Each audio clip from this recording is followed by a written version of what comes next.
Another day, another job on the DC-3. First things first, time to roll out the toolbox and get to work. Today we're pulling and servicing the spark plugs, so I've got my snap-on breaker bar and a 7/8 socket ready to go. First step is removing all spark plugs from the front. This engine has 9 cylinders, so there's plenty of work to do. Once they're out, they get a quick rinse in aircraft gasoline to clear out any oil and residue, then a blast of air to dry them off.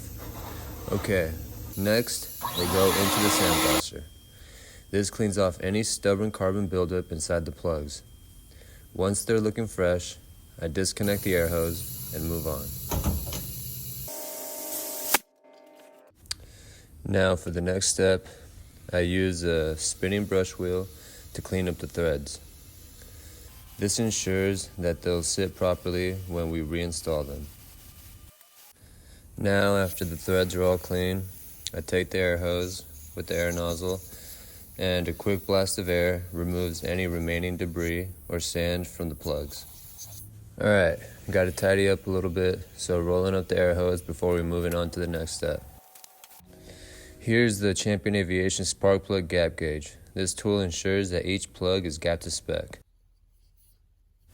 I check each gap carefully and adjust them as needed using a gapping tool.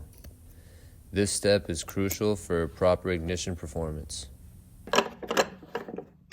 Here's a close-up of the gaps, and now for the spark test. I screw each plug into the tester, set the PSI to 100, and check for a strong spark. There we go, got a nice spark on that one. I now repeat the process for all the rest of the plugs. Now with the plugs all prepped, let's take a quick moment to appreciate this beauty.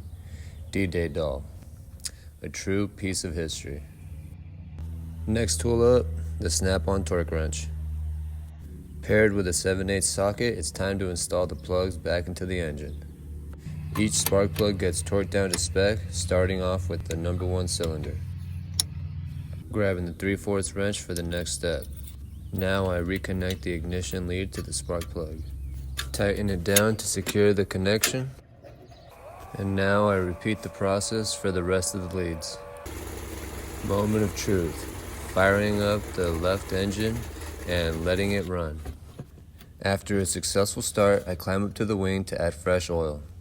These old radials love their oil. Now the cowl flaps get closed up to seal up the engine. Now with the maintenance done, the engine cover goes back on and gets tied down to the landing gear. Finishing up the day with the right engine running smooth. Another job complete on this legendary aircraft.